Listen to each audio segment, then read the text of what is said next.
Ho an'izay rehetra malala an'Andriamanitra sady masina no malala, ho aminareo ny fahasoavan'i Jesosy Kristy tompontsika. Amen. Ny herin'ny filazantsara. Ny herin'ny filazantsara, zany no asongadiny mofinainantsika anio ato amin'ny bokin'ny Asan'ny Apôstôly toko 9, ny andininy 1 hatramin'ny andininy 9.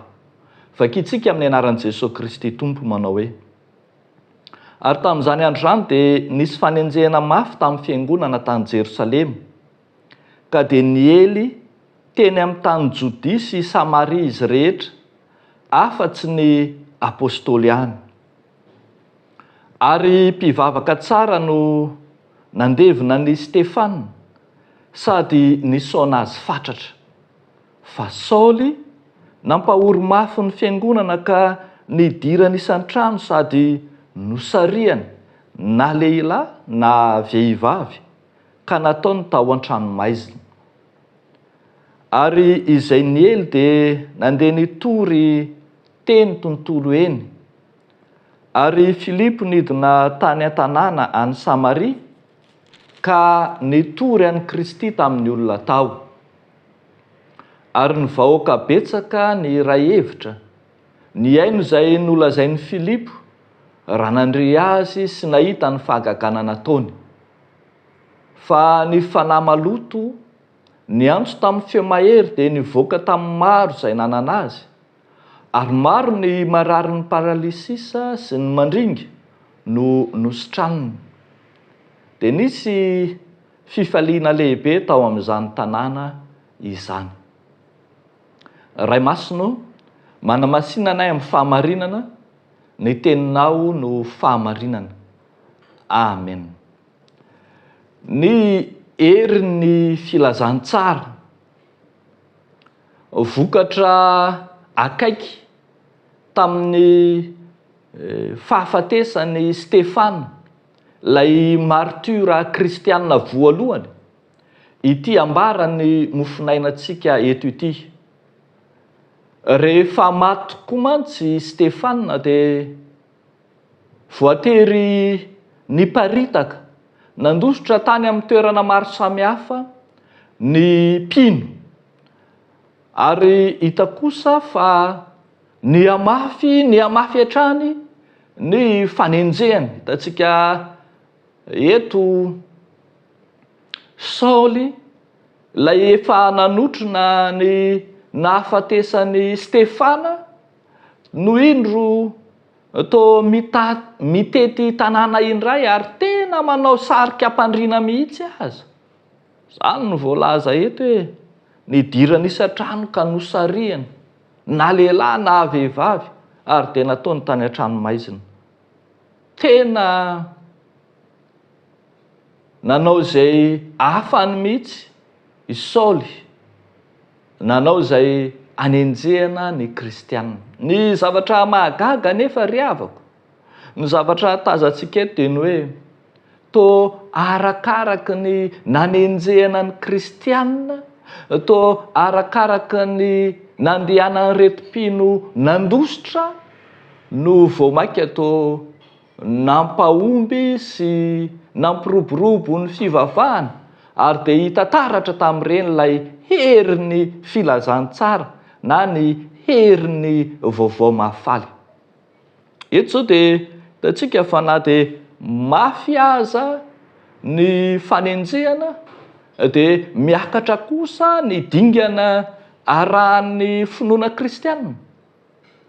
Nandeha nanokatra lalana fitoriana filazantsara tany Jodia sy Samaria ity trangana fanenjehana ity, dingana faharoa sahady amin'izay voambaran'i Jesosy Kristy any amin'ny Asan'ny Apôstôly toko 1 manao hoe: fa azo hery ianareo amin'ny ilatsahan'ny fanahy masina aminareo ary ho vavolombeloko eto Jerosalema sy Jodia, Samaria.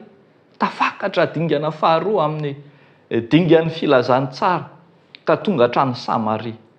Ary fitoriana filazantsara tsy matahotra, tsy menatra, ka na tia ho aza ny fanenjehana mahivaivay dia afaka mijoro amin'ny finoana kosa reo mpino tsara, zay ny filazanay azy hoe mpivavaka tsara. Nandevina ny Stefana sy nisaona azy. Ary tsy izany ihany fa rehefa tonga tany Samaria i Filipo, nitory ny vaovao mahafaly, nitory ny filazany tsara ny Kristy, dia tsy hoe nitory ny filazany tsara ny Kristy fotsiny fa toa izy mihitsy no varavarana misokatra maneho ny herin'ny Kristy. Ary hitantsika eto Luka izay mpanoratra ny bokin'ny asan'ny apôstôly dia mampahatsiahy antsika reo asan'ny Kristy fahizay. Toa hita taratra tato amin'ny Filipo indray ny asan'ny Kristy izay niseho tany Samaria. Tsy aivony Luka mpanoratra eto fa ny fanahy maloto ny antso tamin'ny feo mahery dia nivoaka, ny marary ny paralysisa, ny mandringa nosotraniny. Lay asan'ny Kristy izay atao hoe fahagagana samihafa tantarain'ny bokin'ny Luka averina indray eto natao tany Samaria. Ry havako vokany fifaliana tsy misy tahaka izany. Dia fifaliana lehibe tao amin'izany tanàna izany. Nahagaga lay tanàna fandosirana, lay tanàna nialana ny fanenjehana, tonga tanàna ny fifaliana, tonga tanàna ny vaovao mahafaly. Ary dia hitantsika eto fa liana avokoa ny ray tanàna, ny vahoaka betsaka ny ray hevitra iaino izay nolazain'ny Filipo, tonga resy lahatra ary nandray ny filazany tsara. Manana hery tsy hay tohaina ry havako malala, tsy takatry ny saina ny herin'io filazany tsara io. Manana hevitra hafa mihitsy, tsy voatery hifanaraka amin'ny fisainantsika ny hevitry ny filazany tsara. Manova, miova, eny manana planina ka na dia heverina fa fandosirana aza. Hitantsika eto fa vao maika fisokafana ho amin'ny famonjena amin'ny fanahy. Ny fiainantsika tsiraray avy mihitsy no tian'ny filazany tsara hiasana, tian'ny filazany tsara hiovana, fa manana hery tahaka ny sabatra roa lela, maranitra manindrona, mampisaraka ny aina sy ny fanahy, ny tonina sy ny tsoka ny filazany tsara. Afaka mamakivaky ny fiainako sy ny aty fanahiko manontolo, ary afaka miditra nitsehatra eo amin'ny fiainanao, manova ny tontolo-piainanao, mandresy lahatra anao, manokatra izay mihidy ary manidy izay mivoa ny filazany tsara an'i Kristy. Misy fotoana ianao kivy, misy fotoana ianao ketraka toa ohatran'ny hoe tapidalakale izany, mandroso maty ray be, miemotra maty reny be, toa tsy hitanao intsony fa eo ambavahoanany ny fiafarana ny fiainanao. Manana planina hafa mihitsy, tsy araka ny eritreretinao ny filazany tsara.